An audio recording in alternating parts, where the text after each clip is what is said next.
The joint forces of Ethiopian army free Dese, Kombolcha, Bati and other towns.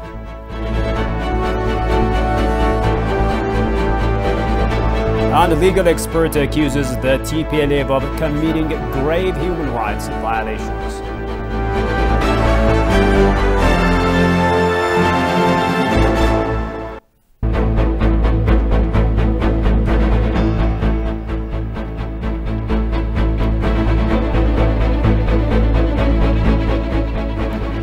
Hello and welcome to this news hour. With the news, I'm Shifarao Lako, and do stay with us. The strategic Dese, Kombolcha and Bati towns are now freed from the terrorist TPLF invaders. The upper hand of the Ethiopian army against the rebel is also witnessed in the liberation of Qarsa, Garba and Dagan towns. Moreover, Kalu district has been fully cleared of the terrorist TPLF occupation in the harbor front. The joint forces of the Ethiopian army are currently led by the commander-in-chief of the Ethiopian Defense Force. በተካሄደው ኦፕሬሽን ዋና የምንላቸው ቦታዎች ተለቀዋል። In the operation we have undertaken, the main towns are liberated. As you see it, Dese, Kombolcha, Bati and most of the South Wollo areas are liberated. We will continue the operation in the North Wollo front. Our ultimate goal is to ensure prosperity of the country. But unfortunately, we are forced to engage in the war front. አካባቢዎች ኦፕሬሽኑ ይቀጥላል። እስካሁን የተገኘው ድል እጅግ ከፍተኛ ድል ነው። No more intervention. No more terrorism. No more terrorism. A legal expert says there is no atrocity that the terrorist TPLF has not committed against humanity. The mastermind of the criminal group should therefore be held accountable by the laws of the land and international codes, as it has committed war crimes, the legal expert Kia Tsagai explains. Goshumalisa has more. The separatist TPLF is committing heinous crimes and destroying public infrastructure in the areas where it invaded. Talking to ETV, legal expert Kia Tsagai said there is no atrocity that the terrorist TPLF has not committed to human beings. There is no crime that they have not committed. Economic crime, political crime, crime on the social fabric of the society, and a number of lootings, killings. You can name the Sidama massacre. You can name Gambela in Somali. You can. It's just a fresh memory. We remember until 2018-17 in Amhara region, in Gondar, in Bahardar, Benishangul Gumuz. They have forcefully evicted the farmers, indigenous people. Kia explained that instead of securing the national interest, the terrorist group has had deep-rooted economic ties with the West. When this group controlled the central government, ruled this big country in an apartheid-style political system, they had the blessing of the Western governments, because this group was acting like a puppet government or a vassal, and these Western governments and some politicians in Western governments, they had direct economic relationships with this criminal group since they were in guerrilla fighting, some of the best friends of the TPLF. The legal expert reiterated the terrorist group must be held accountable by the law of the land and international war crime laws for the atrocities it committed. In Maikadra, for instance, in Chenna, even recently in Galikoma, in Wollo, even in Shoa recently. So a number of places they have committed massacres.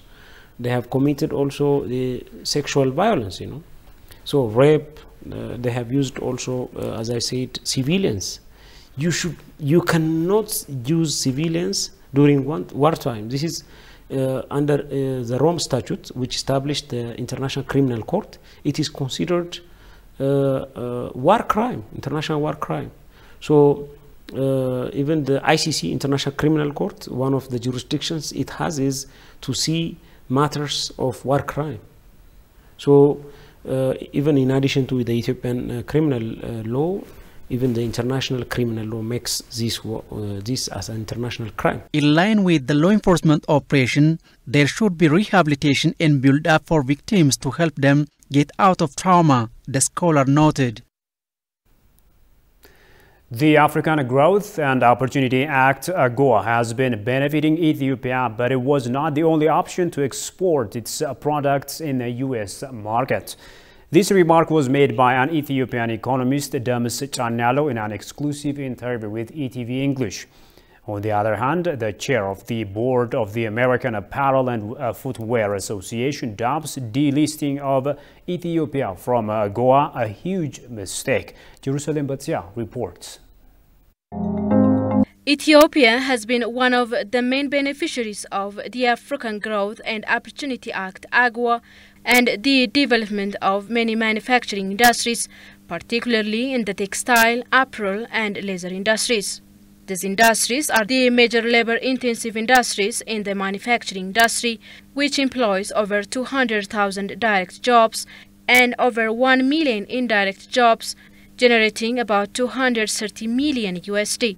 Out of the total number of direct jobs created in the manufacturing industry in Ethiopia, 80% are women and youth. One of the largest industrial parks in the country, the Hawassa Industrial Park, is a good testimony for that. ላንቱ ለገሞ ባላላ አራት አመት ሆኖብኛል። አራት ልጆች አሉኝ። ይሄ ፋብሪካ የሚጠፋ ከሆነ እኔ የሚኖርበት ተይና ልጆቼን የሚያስቀምጥበት ቦታ አይታየኝም ለኔ። እንዴት ሆናለሁ? ይሄው አራት አመት ሙሉ እዚህ እየሰራው ነኝ። በሱ ያስተዳደርኩ ነኝ። However, following the US and its allies' undue pressure and interference on Ethiopia's internal matters, the US announced the delisting of Ethiopia from the African Growth and Opportunity Act, or AGOA, by the first day of January. Reg Helfenbein, he was a chairman of the board of the American Apparel and Footwear Association, who has written to Forbes magazine that the concept of exiting the Ethiopian AGOA partnership is possibly a huge mistake. After the decision of the US, apparel and footwear industries, shock waves quickly rolled like a tsunami that no one expected. However, Helfenbein said AGOA is not the best trade program that USA has ever created, but many developing countries have found it to be extremely helpful. For 21 years, the AGOA performance has been somewhat lackluster.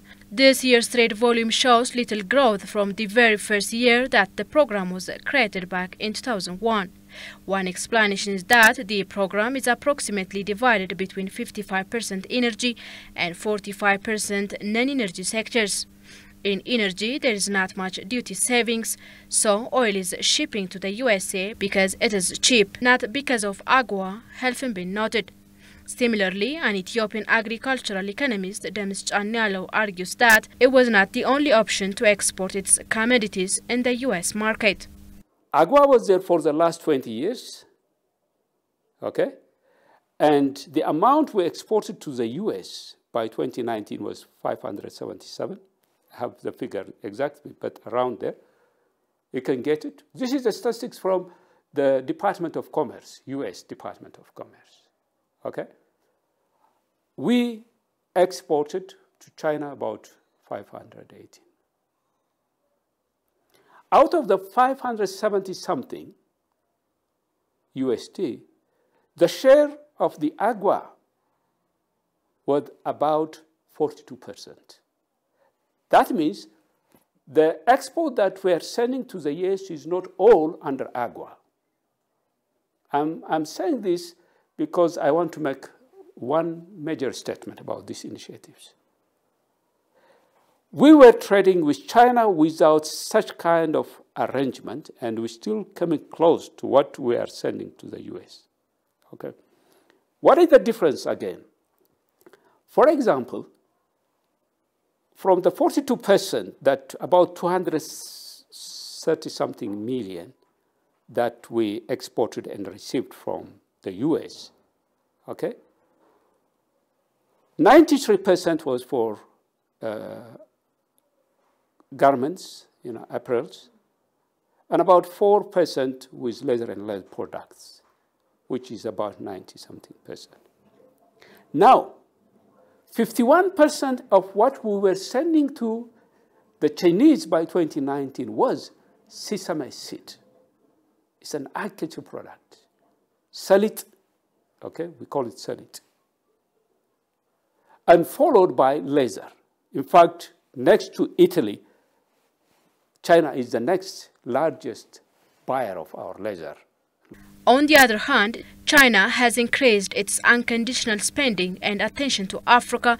China came up with what's known as the Green Lens Initiative, meant to give market opportunity to African nations. Demis urged Ethiopia to take any advantage for exporting its products on the international market without and within such platforms. We have to take these openings anytime, take advantage of it. But we are doing business without it, and we have to continue. How? We must be able to produce competitive goods and services and sell it with or without such kind of conditions or offers. Due to the unfair decision of the US to remove Ethiopia from AGOA, not only Ethiopian employees, just a few days ago, one very large USA mega brand announced that they were closing their operations in Ethiopia. Other US brands and retailers will probably follow suit, Forbes magazine noted.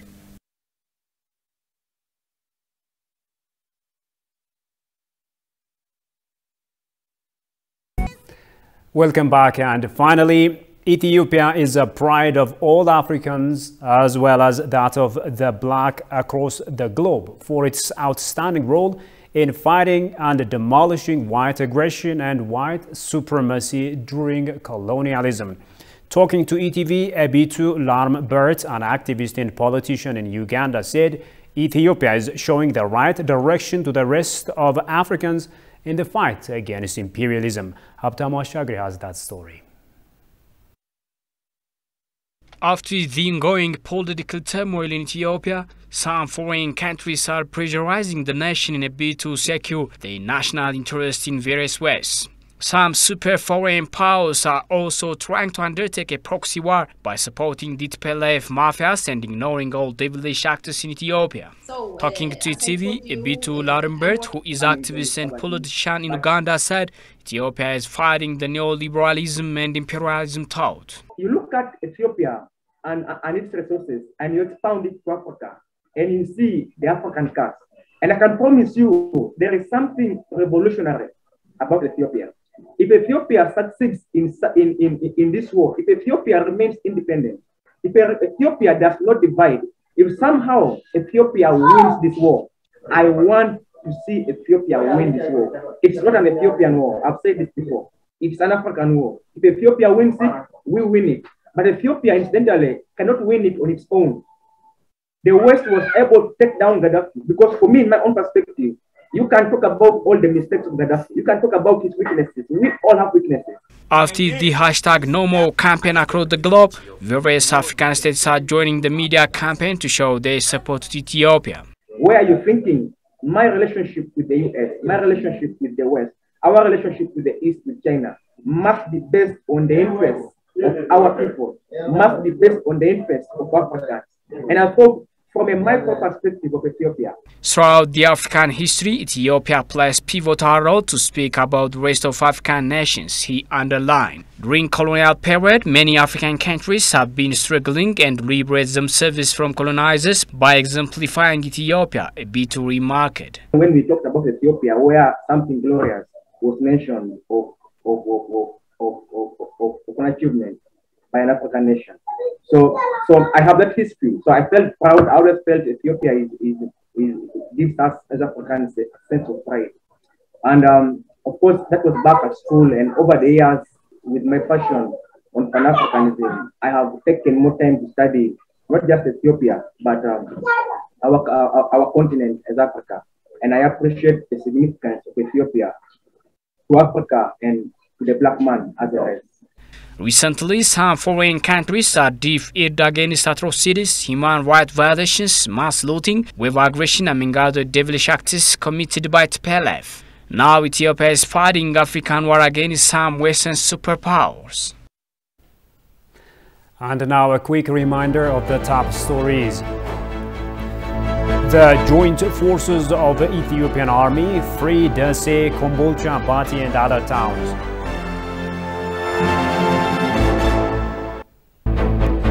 And legal expert accuses the TPLF of committing grave human rights violations.